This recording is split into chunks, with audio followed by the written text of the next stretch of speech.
Hello guys. तो हम लोग राजस्थान जीके की जो सीरीज चल रही थी उसको कंटिन्यू करते हुए आज अपन जो पेपर देखने वाले हैं वो है ये 2020 में पेपर हुआ था 6 दिसंबर को। कनिष्ठ अभियंता सिविल डिप्लोमा धारक संयुक्त भर्ती परीक्षा 2020 में हुआ 2020 में हुआ था।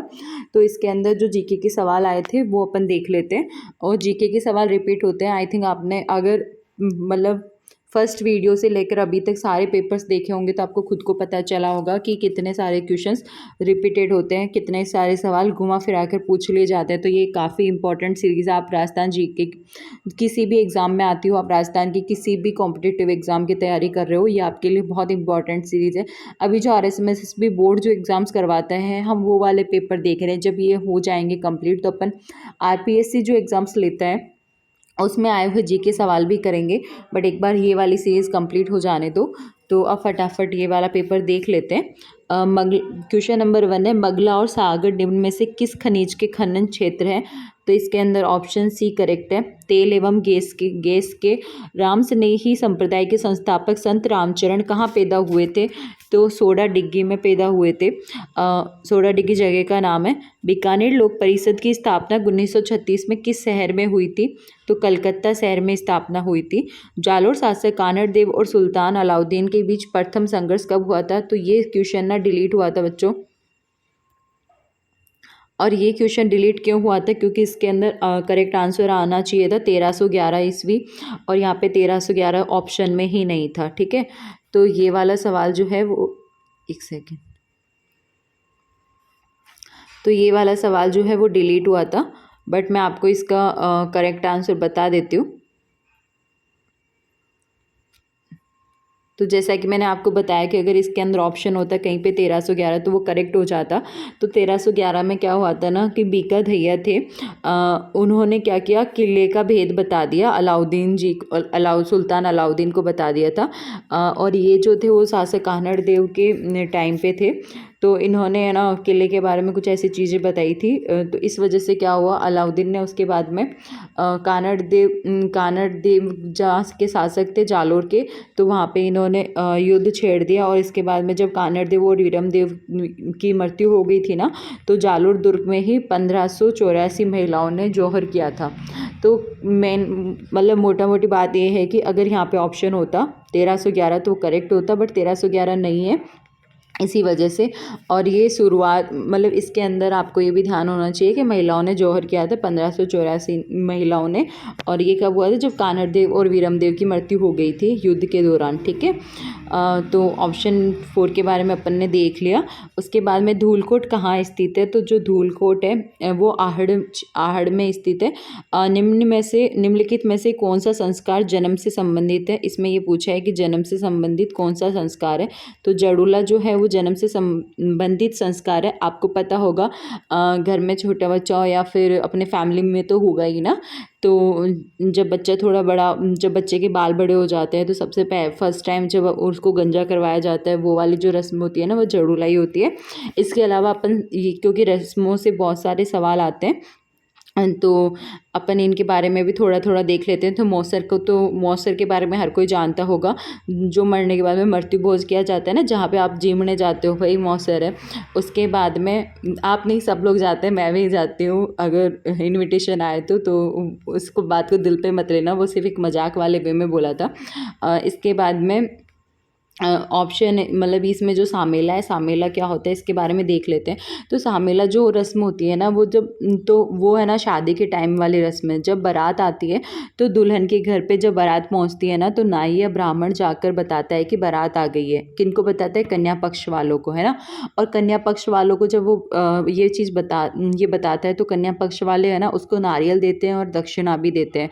और फिर वधू के जो पिता होते हैं वो अपने सगे संबंधियों के साथ जाकर बारात का स्वागत करते हैं।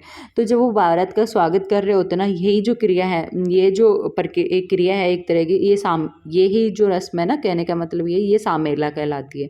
ठीक है, अब आपको याद रहेगा। वैसे भी शादी से जुड़ी हुई बातें तो बहुत जल्दी याद रहती है। अब तेलबान के बारे में देख लेते हैं। तो जो तेलबान है ना वो उसको हल्दी हाथ भी कहा जाता है। जब बारात जा रही होती है तो बारात से जाने से जस्ट पहले की रस्म होती है। इसमें क्या होता है, ये दूल्हा दुल्हन दोनों के घर पे किया जाता है कि पहले तेल हल्दी लगाते हैं, उसके बाद में इनको स्नान करवाया जाता है। उसके बाद में आपको पता ही है, स्टेज पे जाओ तैयार होके, है ना। तो जो ये हल्दी बान ये तेल बान वाली जो रस्म है, ये जस्ट मतलब बारात जाने से जस्ट पहले होती है दूल्हे के घर में, और दुल्हन तैयार होने से जस्ट पहले इस मतलब स्नान करवाते हैं बेसिकली। इसमें आपसे इतना डिटेल में कोई नहीं पूछा जाएगा, बट और यहाँ पे इतना ज़रूर पूछ सकते हैं कि ये रस्म किससे रिलेटेड है। तो जैसे ये पूछा है ना यहाँ पे, संस्कार जन्म से संबंधित कौन सा है, वैसे विवाह से संबंधित पूछा जा सकता है। तो उसमें आपको ही थोड़ा बहुत आइडिया रहना चाहिए। उसके अलावा कौन क्वेश्चन नंबर 7 देखते हैं, कौन सा रासो राजपूतों की उत्पत्ति को अग्निकुंड से संबंधित करता है। तो इसके अंदर ऑप्शन है करेक्ट है, पृथ्वीराज रासो। वह दुर्ग जिसके चारों ओर खाई होती है, हाँ, पृथ्वीराज रासो में ये बताया गया है कि जो राजपूतों की उत्पत्ति हुई है ना, वो अग्निकुंड से हुई है, ठीक है। वह दुर्ग जिसके चारों ओर खाई पाई जाती है उसे क्या कहते हैं। तो ऑप्शन बी करेक्ट है, पारिक। जो पारिक दुर्ग जो होता है ना, एक सेकंड, वह दुर्ग जिसके चारों ओर खाई पाई जाती है, वह कौन सा है। हाँ, पारिक दुर्ग ही है, ठीक है। इसके अलावा एरंड दुर्ग कौन सा है। एरंड दुर्ग जो होता है वह जिसका रास्ता कटीली झाड़ियों व पत्थरों से मतलब दुर्ग तक पहुंचने का जो रास्ता है, वहाँ पे कटीली झाड़ियाँ और पत्थरें पाए जाते हैं, मतलब वहाँ तक जाने का जो रास्ता होता है वो दुर्गम होता है, वो एरंड में आता है। पारिक का आपको बता ही दिया था, जिसके चारों ओर खाई हो। इसके अलावा जो पारिधि होती है, इसमें क्या होता है कि जो दुर्ग होता है उसके चारों ओर परकोटा बना होता है, ईंट पत्थर मिट्टी से मिलकर, ठीक है। तो एक कवर टाइप ही हो गया। इसके अलावा जो धानवन दुर्ग है, वो मरुस्थल में बना हुआ जो दुर्ग होता है उसको धानवन दुर्ग कहलाता है, ठीक है। तो आपको इन चारों ऑप्शंस के बारे में हल्का फुल्का आइडिया लग गया होगा। इसके अलावा और भी दुर्ग होते हैं। यहाँ दुर्ग वाला टॉपिक बहुत इंपॉर्टेंट है। अभी मैं ऐसे ही बोलूँगी तो आपको समझ नहीं आएगा, या क्योंकि सुनना ही तो, सुना हुआ कितना याद रहेगा। एक काम करूँगी, जो इंपॉर्टेंट टॉपिक एक बार ये सीरीज़ कंप्लीट हो जाने दो, फिर अपन शॉर्ट में देख लेंगे। बट आपको फिर भी जानना है तो आप सुन सकते हो, है ना। तो देखो, दुर्गों के बनाने का उद्देश्य क्या था, सब बेसिकली कि अपने आप को व प्रजा को सुरक्षा प्रदान करना, है ना। और गढ़ को बनाने का क्या उद्देश्य था, सुरक्षा की दृष्टि से मतलब सुरक्षा की दृष्टि से ही गढ़ बनाए जाते थे। इसके अलावा जो दुर्ग था वो भी सुरक्षा की दृष्टि से ही बनाया जाता था। बट अब इन्होंने मतलब अगर आपसे ऐसा पूछे कि सर्वश्रेष्ठ कौन सा है सुरक्षा की दृष्टि से, तो वो किला होता है। और अच्छा कौन सा है, तो वो दुर्ग होता है, ठीक है। और गढ़ जो होता है वो सामान्य दृष्टि से। इसके अलावा जो है ना, कौटिल्य के अनुसार राजस्थान में जो दुर्ग है उसको 4 में बांटा गया है ना। जल दुर्ग हो गया, गिरि दुर्ग हो गया, वन दुर्ग हो गया, धानवन दुर्ग हो गया। तो जो गिरि दुर्ग है ना, उसको सबसे सर्वश्रेष्ठ बताया है ना। और शुक्र नीति के अनुसार जो दुर्ग है उसको 9 में बांटा गया है। एरंड में एरंड दुर्ग, पारिक दुर्ग, पारिधि दुर्ग, उसके अलावा धानवन दुर्ग, सैन्य दुर्ग, सहाय दुर्ग, वन दुर्ग, गिरि दुर्ग, ठीक है, जल दुर्ग। और इन्होंने सब सर्वश्रेष्ठ कौन सा बताया है, सैन्य दुर्ग। तो आप ये चीज़ ध्यान रखना कि कौटिल्य के अनुसार सर्वश्रेष्ठ दुर्ग पूछे तब तो आंसर हो जाएगा गिरि दुर्ग। बट अगर शुक्र नीति के अनुसार आपसे, सूर्य नीति के अनुसार आपसे पूछे, मतलब शुक्र नीति के अनुसार आपसे पूछे सर्वश्रेष्ठ दुर्ग कौन सा है, तो वो फिर सैन्य दुर्ग हो जाएगा, ठीक है। अब मैंने जैसे ये बहुत सारी चीज़ें बताई है, आई थिंक आपके माइंड में कुछ तो रहेगी। बट अगर आपको लग रहा है कि पहले की तरह ही चलना चाहिए कि शॉर्ट एंड स्वीट, थोड़े से टाइम में फटाफट पेपर कंप्लीट हो जाए, तो कोई ना, आप मेरे को कमेंट करना। अपन जैसे अभी तक करते हैं वैसे ही करेंगे। डिटेल्स जो ज़्यादा हो रही है उसको अपन कभी और किसी और वीडियो में अलग से बना देंगे, ताकि इस वीडियो का टाइम एक्स्ट्रा ना बढ़े, ठीक है। इसके अलावा देखते हैं जयानक ने कौन सी कृति की रचना की थी। तो जयानक ने जो है पृथ्वीराज विजय की रचना की थी। खानवा का युद्ध कब लड़ा गया था, तो खानवा का युद्ध 1527 ईस्वी में लड़ा गया था। कौन सा दुर्ग चीला का टीला कहलाया, तो जयगढ़ का जो दुर्ग है वो चीला का टीला कहलाया। इसके अलावा क्वेश्चन नंबर 12, पन्नाधाय ने किसके जीवन को बचाया था, तो पन्नाधाय ने राणा उदय सिंह के जीवन को बचाया था। ये कहानी तो सबको पता होगी, बचपन में बुक्स में भी थी कि उन्होंने अपने बेटे को राणा उदय सिंह से मतलब चेंज कर दिया था, और उन्होंने जो मारने वाले आए थे उन्होंने उनके बेटे को राणा उदय सिंह समझ के मार दिया था, और उन्होंने उदय सिंह की इस तरह से रक्षा की थी, है ना। माँ का भी बहुत बड़ा दिल होता है ना, पर उससे ज़्यादा उनको अपना धर्म प्यारा था। निम्नलिखित में से कौन सी भेड़ की नस्ल चक्री के नाम से जानी जाती है? तो चक्री के नाम से मगरा जानी जाती है, मगरा भेड़ की नस्ल है। किस जल विद्युत परियोजना में राजस्थान सरकार ने पड़ोसी राज्यों के साथ सहभागिता नहीं की? एक सेकेंड। तो इसके अंदर ऑप्शन भी करेक्ट है, माही। सोम कमला अम्बा सिंचाई परियोजना स्थित है, ये डूंगरपुर में स्थित है। अब देख लो, ये सवाल पहले भी आ चुका है, अगर आपने पुरानी वीडियोस देखी होगी जो मैंने इसी चैनल पे अपलोड की है। अगर आपको नहीं मिल रही है तो आप प्लेलिस्ट में जाना, वहाँ पे बनाई हुई है राजस्थान जीके के नाम से, वहाँ पे आपको सारी वीडियो सीरियल वाइज मिल जाएगी, ठीक है। राजस्थान की निम्नलिखित झीलों में से कौन सी राष्ट्रीय झील संरक्षण कार्यक्रम के अंतर्गत नहीं आती है? तो कोलायत झील जो है वो राष्ट्रीय झील संरक्षण कार्यक्रम के अंतर्गत नहीं आती है। जो राष्ट्रीय झील संरक्षण कार्यक्रम है उसके अंदर 5 झीलें आती हैं। पहली आना सागर झील जो कि अजमेर में है, उसके अलावा पुष्कर सरोवर जो कि पुष्कर में है, इसके अलावा पिछोला झील और फतेह सागर झील ये दोनों उदयपुर में है, और एक नक्की झील आती है जो कि माउंट आबू में स्थित है, ठीक है। ये 5 झीलें हैं जो राष्ट्रीय झील संरक्षण कार्यक्रम के अंतर्गत आती हैं। किशनगढ़ अजमेर हवाई अड्डे का उद्घाटन कब किया गया था? तो इसका उद्घाटन हुआ था अक्टूबर 2017 में। निम्नलिखित में से कौन सा एक युग्म सुमेलित नहीं है? आपको ये बताना है गलत कौन सा है। तो इसके अंदर ऑप्शन डी सही है। टंगस्टन जो है वो यहाँ पे मतलब इसका खनन क्षेत्र गलत बता रखा है। पलाना मंगला इसका खनन क्षेत्र, अगर यहाँ पे डेगाना नागौर लिखा होता तो वो करेक्ट हो जाता। भीम सागर स्थित है, तो भीम सागर जो है वो झालावाड़ में स्थित है। राजस्थान के निम्नलिखित जिलों में से किसमें बज्जू रिजर्व एरिया स्थित है? तो बीकानेर में स्थित है। राजस्थान राज्य पथ परिवहन निगम की स्थापना किस वर्ष की गई थी? तो 1964 में की गई थी। निम्नलिखित में से कौन सा वन्यजीव अभ्यारण्य करौली जिले में अवस्थित है? तो केला देवी अभ्यारण्य करौली में स्थित है। ध्यान से पढ़ना, केला देवी करौली में, केवला देव करौली में नहीं है, ठीक है। अब अपन देखते हैं क्वेश्चन नंबर 23। बैलगाड़ी मेले के नाम से कौन सा मेला प्रसिद्ध है ना? तो इसके अंदर शीतला माता का जो मेला है वो बैलगाड़ी मेले के नाम से प्रसिद्ध है। झालरापाटन के सूर्य मंदिर की मुख्य विशेषता क्या है? तो इसके अंदर सप्तरथ जो है वो करेक्ट आंसर है। क्यों? क्योंकि ना ये जो मंदिर है इसके बारे में थोड़ा देख लेते हैं। ये 1949 में बना था। नहीं 1949 में यूनेस्को ने इसको विश्व धरोहर स्थल की मान्यता दी थी।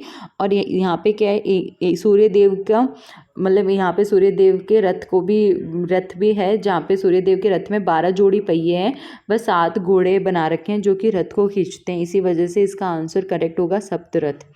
घटियाला प्राकृत अभिलेख किस शासक से संबंधित है? तो ये प्रतिहार ककुकुक, ये आई थिंक कक्कुक है, ये कक्कुका नहीं है। अब देख लो आप कैसे बोल पाओ, मेरे से तो ऐसा ही बोला गया है, पर आप समझ गए ना, इसके अंदर ऑप्शन एक करेक्ट है। और ऐसे डिफरेंट नाम होते हैं ना, वो कभी नहीं भूले जाते, ये आपको हमेशा याद रहेगा। निम्नलिखित में से कौन सा ग्रंथ जयपुर की स्थापना एवं शहर की नगर निर्माण योजना की जानकारी देता है? तो इसके अंदर ऑप्शन डी करेक्ट है, बुद्धि विलास। हाड़ी रानी कर्मावती द्वारा जौहर में प्रवेश करते समय दिए गए भूमि अनुदान की जानकारी का स्रोत कौन सा है? तो पूर्व के ताम्रपत्र। किस जिले के उत्तरी द्वार का अष्टधातु दरवाजा 1765 में लाल किले से उतार कर लाया गया था? तो ये लाया गया था लोहागढ़। किस लोकवाद में महारत होने से साकर खान को 2012 में पद्मश्री से सम्मानित किया गया? तो ये जो लोकवाद है कामायचा का यूज़ करते थे। कामायचा में मतलब महारथी थे, मतलब बहुत अच्छे से इनको बजाना आता होगा। धौलागढ़ देवी का मंदिर किस जिले में स्थित है? तो धौलागढ़ देवी का मंदिर अलवर जिले में स्थित है। निम्नलिखित में से कौन सा दुर्ग गढ़बीटली के नाम से भी जाना जाता है? तो इसके अंदर ऑप्शन डी करेक्ट है, अजमेर का तारागढ़ दुर्ग। राजस्थान की उत्तर से दक्षिण की लंबाई है 826 किलोमीटर। अब ध्यान से पढ़ना, अगर उत्तर से दक्षिण की लंबाई पूछे तो 826 किलोमीटर है, बट अगर आपसे पूछ ले पूर्व से पश्चिम की लंबाई तो फिर ऑप्शन बी करेक्ट हो जाता। कागदी पिकअप जल ग्रहण करता है, कागदी पिकअप जो है वो माही बजा सागर बांध से जल ग्रहण करता है। कांग्रेस घास क्या है? तो ये एक प्रकार की खरपतवार होती है।